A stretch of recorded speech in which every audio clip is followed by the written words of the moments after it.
So gutom na kayo? Wait, tignan ko yung mga tabo. So ito na po yung mga alaga po natin. Tila gutom na mga kagulay. At sa araw po ng bukas, ano na po ito? Hindi na po sila lalabas dito. At dahil sa this week, magtatanim na po ako rito mga kagulay. Hindi na po sila pwedeng lumabas. Lahat po sila dito na lang. Dito na lang sa bahaging ito. Hindi na po sila pwedeng makawala. Ayan po. At kahapon dito, ayan, pinalinis ko na po kasi ito. Nag-start na po tayo maglinis. So this week tatamnan ko na po to hanggang Friday. Matatamnan na po yan. At hindi na po sila pwedeng makawala. Kailangan nandito lang po sila. Ayan, para maganda po, hindi ko naalis yung damo.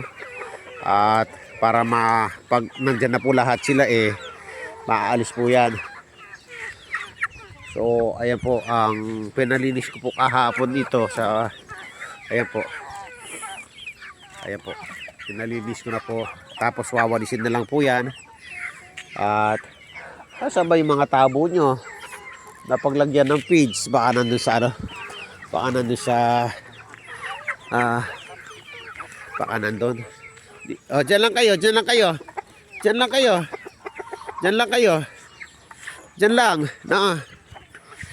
kayo. Si Manang Lili kaaga-aga hindi umiyak. Walang imek, busog. Papasaway na Lili to. Paano hindi busog? Yung cat food nakabukas.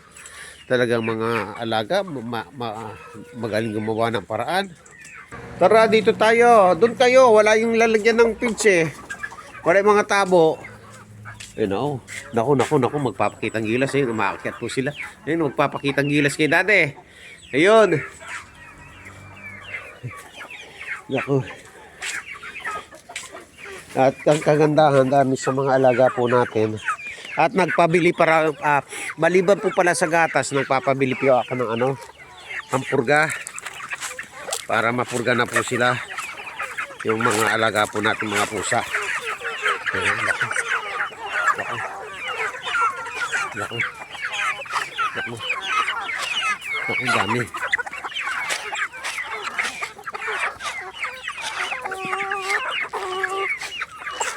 Yan. Naku. Sumusunod mga alaga akong pasaway.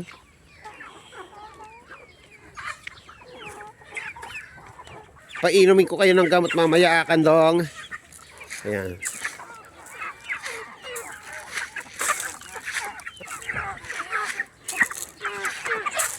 Dito kaya.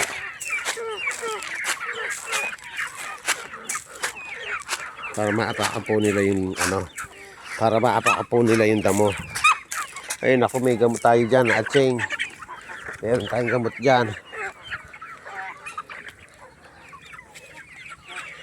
Yung mga naghihintay na po yung mga alaga po natin, mga kagulay.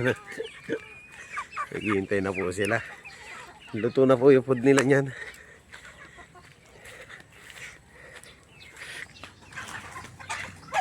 Ay.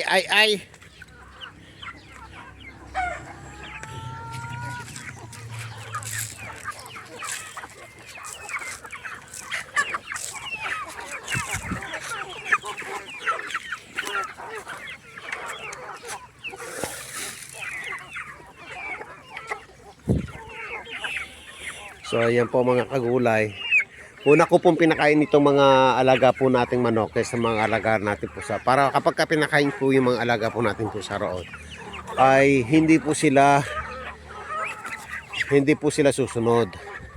Kasi minsan pinapakain ko yung mga alagang pusa, nandyan lang sila.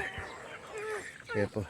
So ito mga total siguro ito mga alaga po natin nasa yung mga hindi pera yung mga inahin, mga nasa na lang po ito. Hindi ko ako nagkakamali, nasa mga 80 plus. Mga nasa 80 plus na lang po yan, mga kagulay. Pero bali ang ire-remain natin dyan or palalakihin po natin talaga hanggang sa mangitlog ay nasa hanggang 40. Yan po yung gagawin po natin dyan, hanggang 40. So, yan lang po mga kagulay.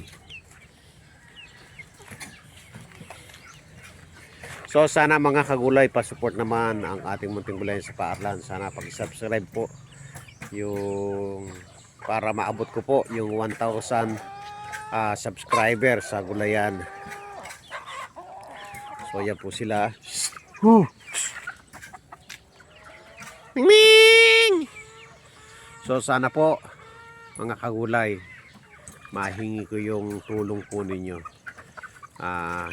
para maging inspirasyon na rin, lalong-lalo na yung gulayan natin by this week. Ito, this week hanggang Sabado, may tanim na po yan. Lalagyan ko na po ng tanim yan.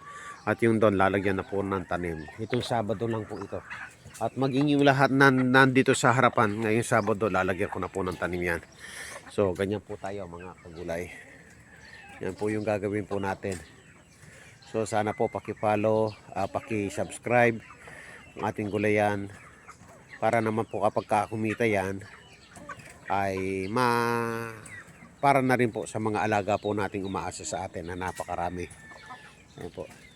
Roy, nagpakitang gilas. Ay, sino yon? Sino yon? Ba't ang taas mo? At taas naman. Against the light eh. Ming, bago daw kain, akit muna kayo rito. Ay, umakyat na yung isa oh. Ayan, si Quezon. Oh, akit daw muna.